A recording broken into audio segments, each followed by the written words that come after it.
busting also. But out here, if you're only paying $300-400 for rent, maybe retirement out here might be the way to go. And it's beautiful, it's sunny. You have the rain season, of course, but that don't really stop the party out here. So I think it would be kind of stupid to let race come in to stop your happiness. You know what I mean? There's so many other things to do out here, so many things to see, so many other good people to meet that if that's what's holding you back, you're really hurting yourself. First off, can you tell us a little bit about your background and how you came to be a restaurant owner in Pattaya? For me, I started cooking in the military. First duty station was El Paso, Texas.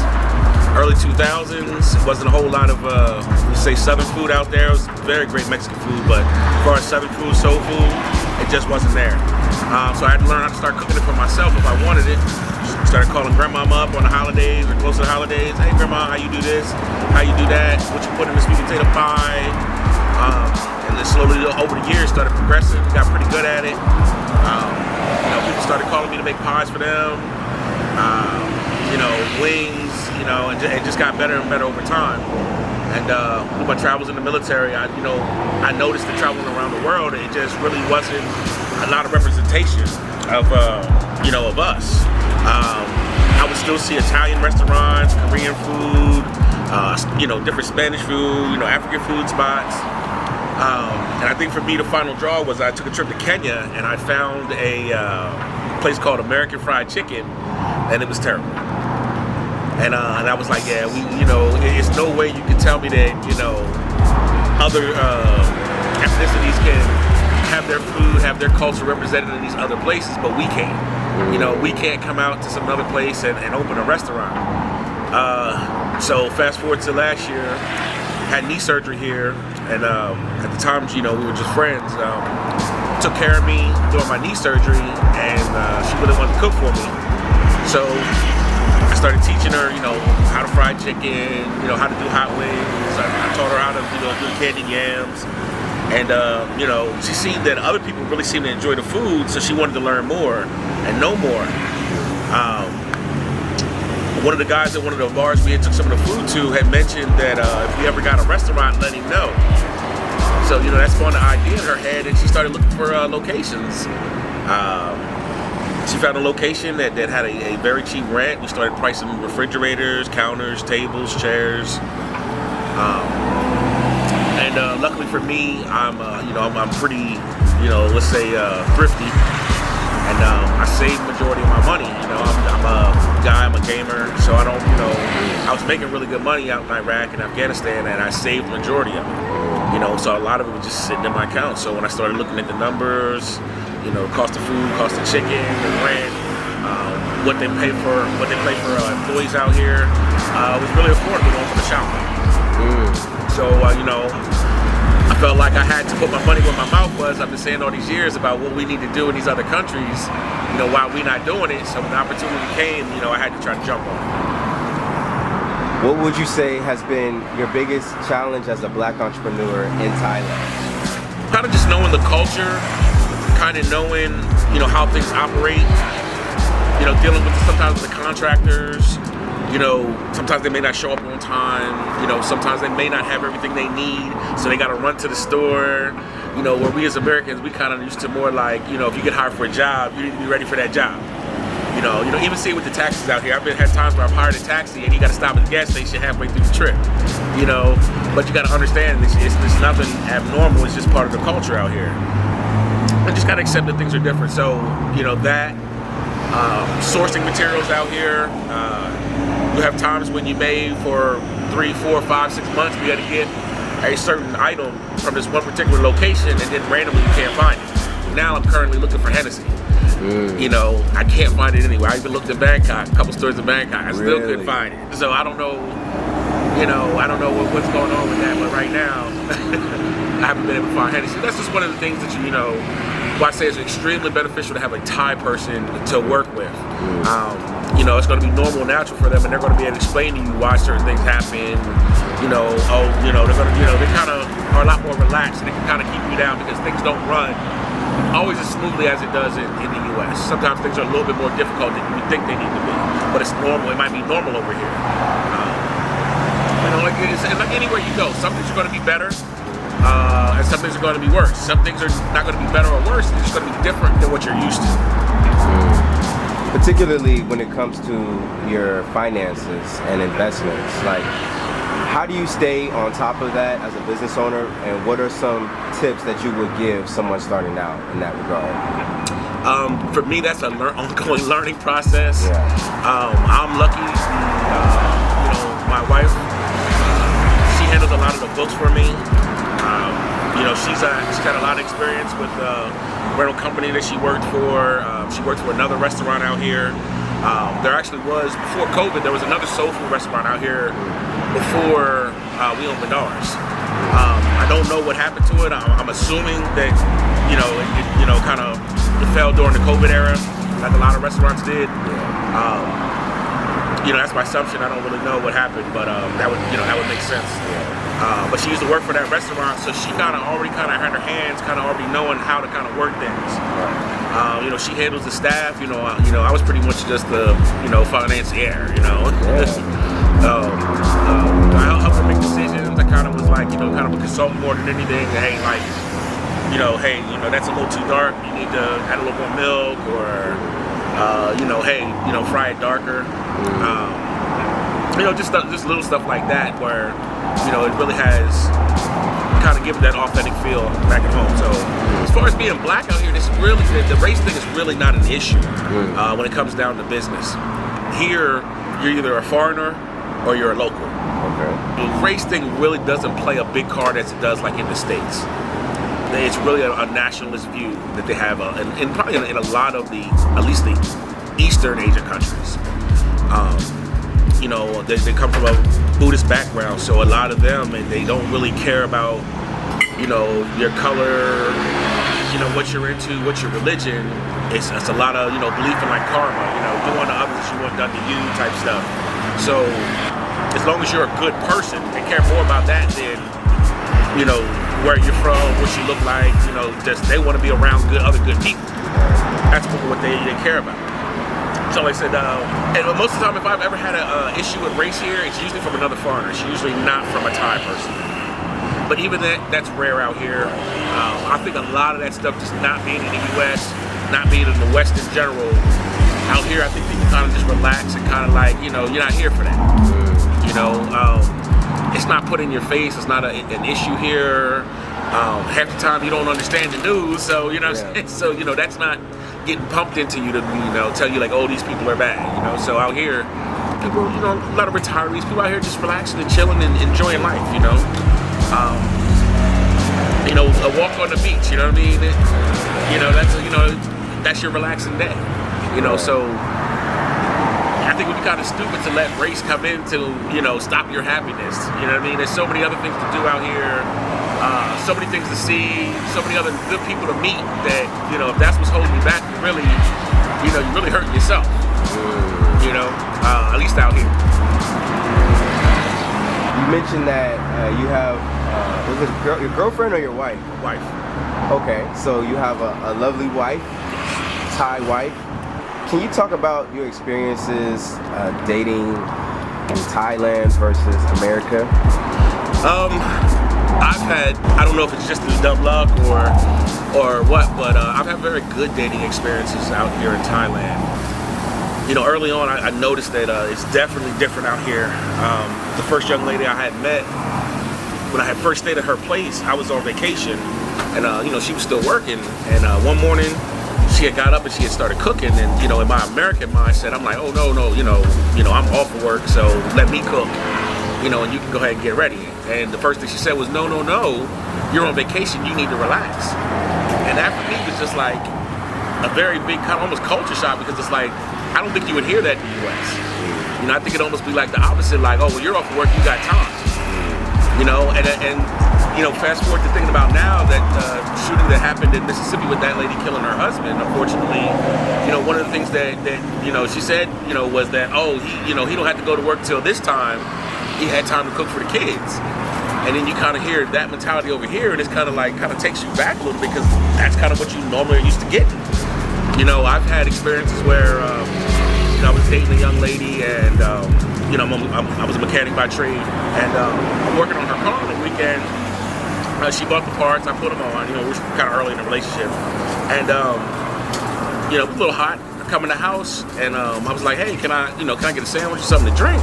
And she was like, "You got 2 hands, you know where the fridge is." And I'm kind of sitting there like, come on now, you know what I'm saying? Like I was like, okay. I think she kind of see I was a little irritated, so she ended up doing it. But it was like, why did that have to be a struggle? You know what I mean? I kind of felt like, hey, I'm doing something that's going to save you a lot of money. I don't think a sandwich and a soda is too much to ask for, So, I mean, I've just had wonderful experiences like that. I can think of these things that are kind of natural here. You go out with a woman and, she takes the straw, the paper off the straw for you. You know what I'm saying? I can think of the first lady I was dating. We went to the grocery store one day and I bought a good amount of groceries. The bags were a little heavy, and I paid. And since I paid, she felt like she needed to carry the groceries. Traditionally in the U.S., the men kind of carry the groceries. She was a very small woman, so it was almost kind of comical seeing her struggle with these groceries. And I'm trying to, hey, no, I'm gonna help you, and she's, no, I got it. But I can see her struggling and trying to switch hands, and eventually she gave up and let me help. But it was just like I had to fight to help her, with the groceries, not me just take charge. It was kind of like, this is different, and there's just little things that happen like that when you date a good girl out here. It's not all sweet, not every woman out here is perfect or great or the right fit for you. But if you do if you don't jump into it and take some time to get to know the woman, know what she's about, find out where she's from, you'll be more than fine, and you'll find a good woman here that will really take care of you. One of the biggest things you can do here is when you meet a good girl here, she's going to try to show you she's a good girl. She's kind of going to try to separate herself and show you, hey, I'm not like these other girls. Hey, you know what I'm saying? You'll notice little things that, if y'all go out and let's say it's like the movies, she's going to pay or offer to pay at least, to try to show you, hey, I'm just not here for the money. Now, in my experience, like, when you do something big, let's say you're going to take a trip to Phuket or whatever, yeah, you're going to have to come out of pocket, here they still don't make kind of what the American dollar can bring you. So, that's another telltale sign of whether you got a girl that's really into you or not. You take her out, if she goes to the most expensive thing on the menu, she ain't worried about your pockets. And then, if she ain't worried about your pockets, she really ain't worried about your well-being. So, you may have experiences where she may ask you, hey, can I order this? Hey, can I order that? Versus the girls that just say, give me lobster and shrimp, and they may not be a problem. Your money may be fine, but it's just like the, kind of almost the arrogance to just assume that that's okay when you're not paying. Right. The mindset, that entitlement. Right. And like I said, it's like little things like that are signs of if you're dealing with a woman that's really into you, or whether she's just down for a short time. I think sometimes the women here get a bad rep because you have guys that come here for a short time. And it may kind of have a marriage mindset, but you got to think about what the woman is also thinking too. She's like, okay, well, you're here for 3 weeks and then you're gone. So you can't really expect her to pour so much into you if you're not going to be here for a long extended time.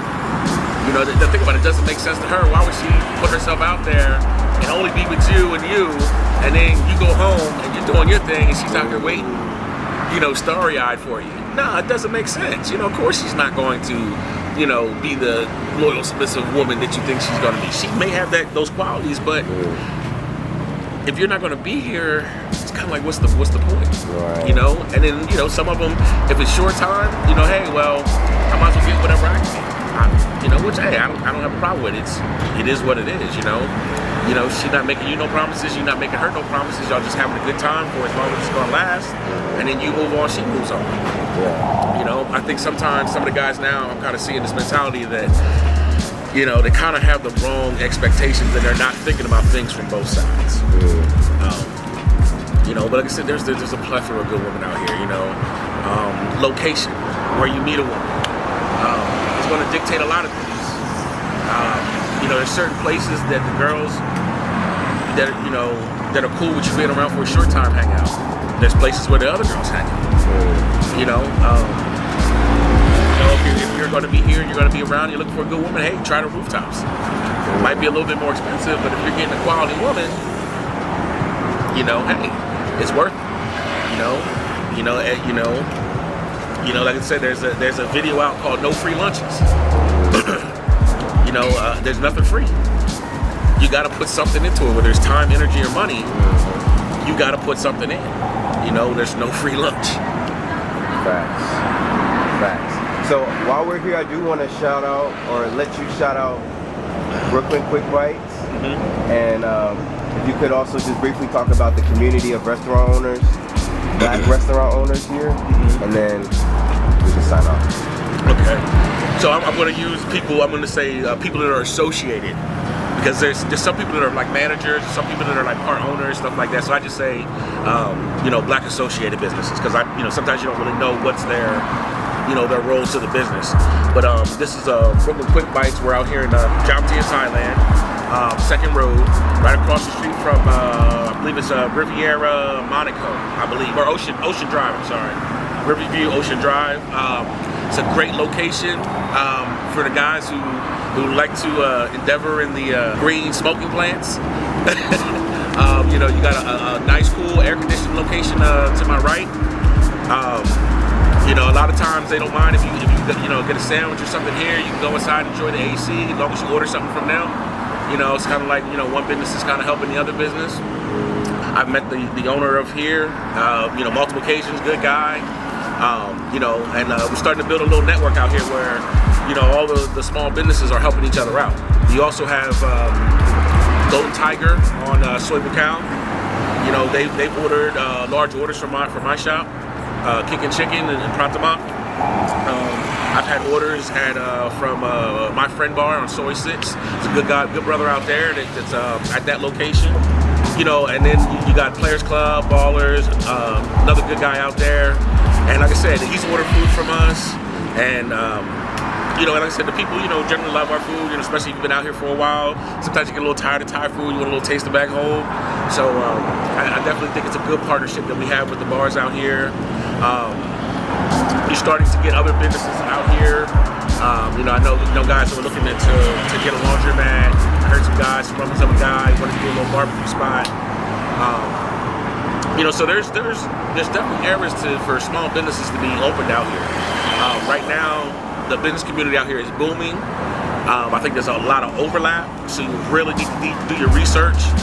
I felt comfortable opening up my spot because that area is booming, and it's close enough to the main draw, which is Pattaya and Walking Street, but it's not in that area where you kind of can get a break from crazy town.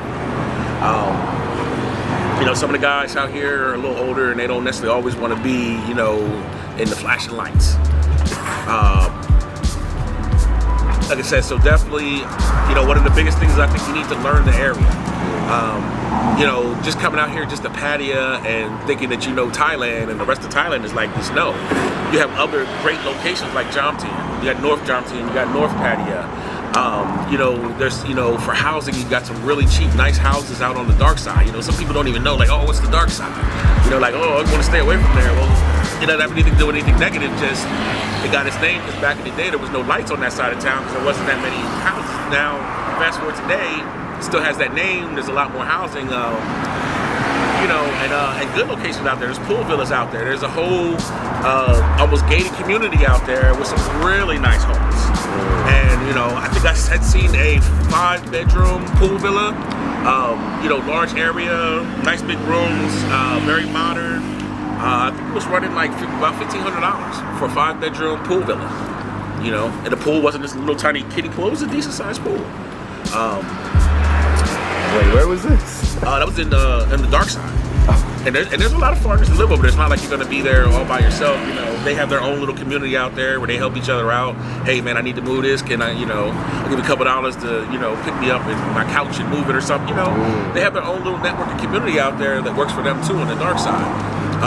Those are the guys who really don't care about the view. They just want a nice, cool, comfortable location that's quiet.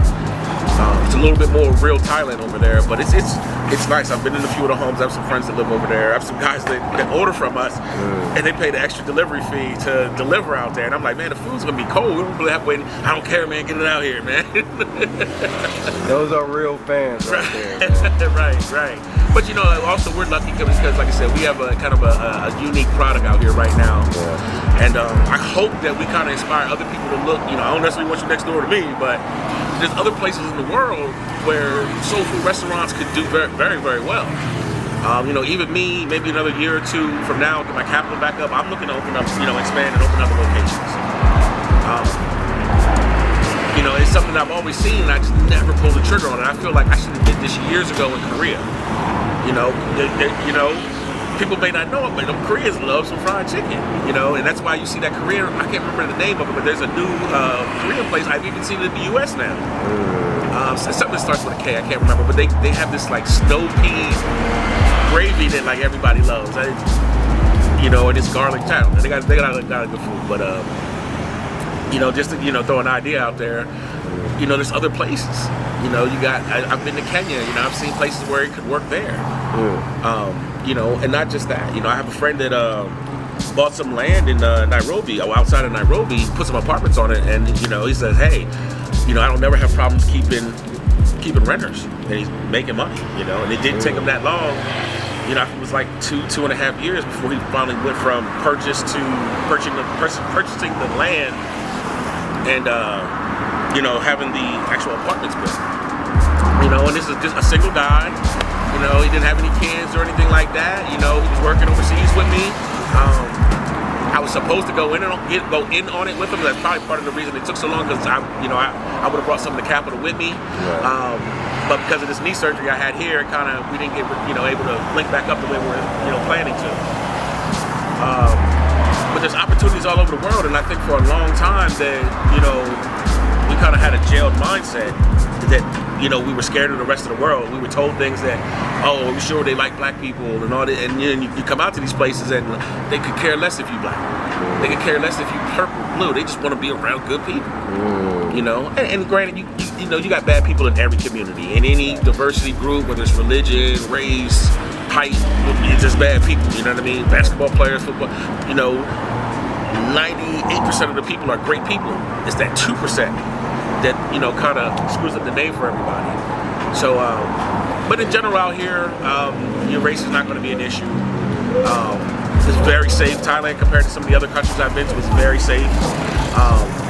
I've left my phone. I've dropped my wallet out my pocket with almost $2,000 in it, and got every penny of it back. 2,000 USD. Well, it was the equivalent of what, 2,000? Yeah. Right. Gotcha. That's part of the reason it fell out. My wallet was sitting in the back. But I dropped, hey sir, chased me halfway down the block to give me back my wallet.